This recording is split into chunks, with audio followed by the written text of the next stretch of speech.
Today's lesson is, what is a force? Before we start today's lesson, I've got a question for you.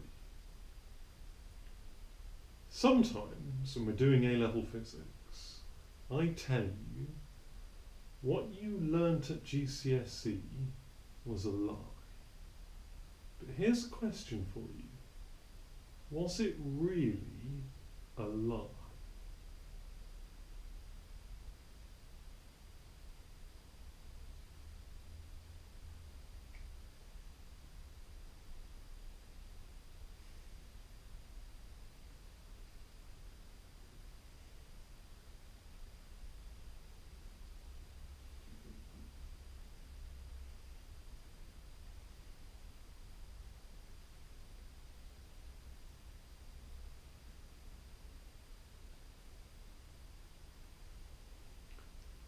I don't think it was.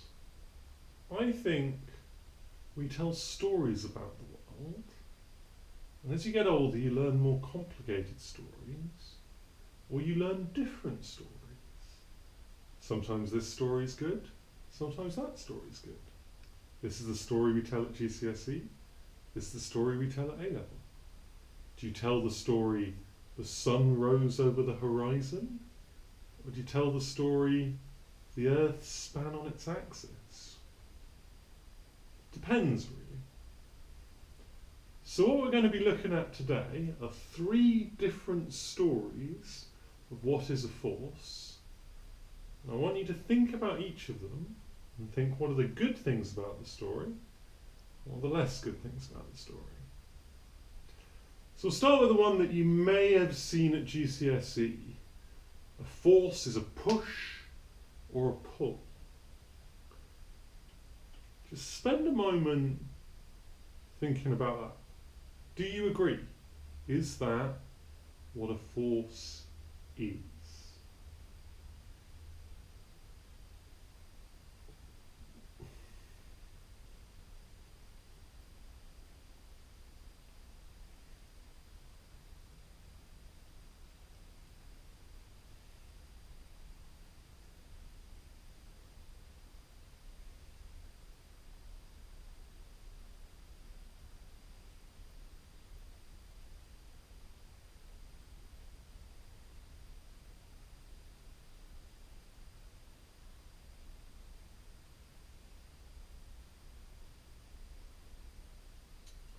I really like this story of forces, because if you're never sure if something's a force, I always remember you can feel forces. Yeah? Whenever there's an acceleration in a car, you can feel it pushing back, so you know there must be a force. But when it's going at a constant speed, you can't feel anything. Right now, I'm on the Earth, spinning at thousands of kilometers an hour, but because the speed is constant, there's no force, so I don't feel anything. But if I jump up, I can feel the pull of gravity down, so that's a force. So whenever you can feel a push or a pull, there's a force. So I really like that. I think it's a really good way of going, is this a force? Yeah? Can I feel kinetic energy? No, not a force. Can I feel, something pushing down on me like a big heavy weight? Yeah, that must be a force then. Great.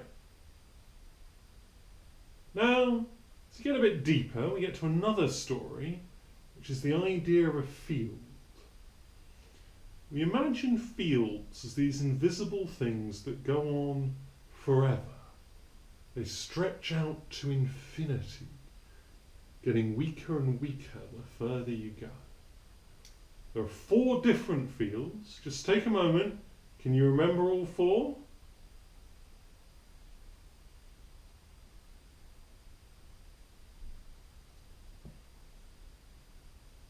Gravity, electromagnetic, strong force, weak force. Yeah? We can imagine all those as fields going on forever, and then they act on different things. Yeah? So gravity acts on masses, and electromagnetic fields act on charges, and so on and so forth. Do you like that way of looking at it, or not? Have a moment, think. Do you like the field description of forces?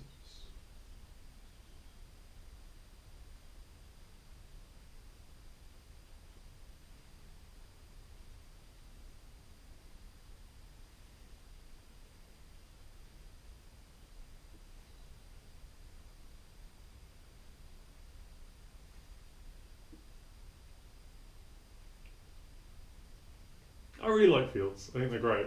I think something beautiful about them, going off to infinity. I like imagining them overlapping and what the effect of two fields at once would be. I think they're great. Which leaves us on to exchange particles. This idea is that each of the four different forces has tiny invisible particles that ping between them. You might have heard of the one for gravity. Can you remember? The Higgs boson, the thing we built the whole Large Hadron Collider to find. We imagine whenever there's gravity, there's tiny little Higgs bosons flying around and they're carrying the force. How do you feel about that story?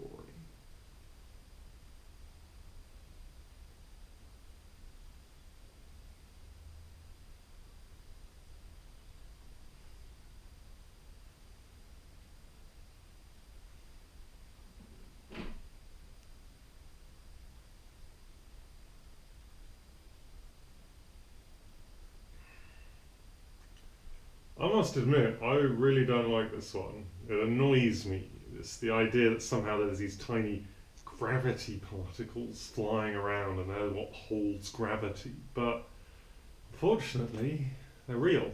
We found Higgs bosons. We know what they look like. We found lots of the exchange particles. So they are real, much though I might want them to not be. But again, they're just another way of looking at it.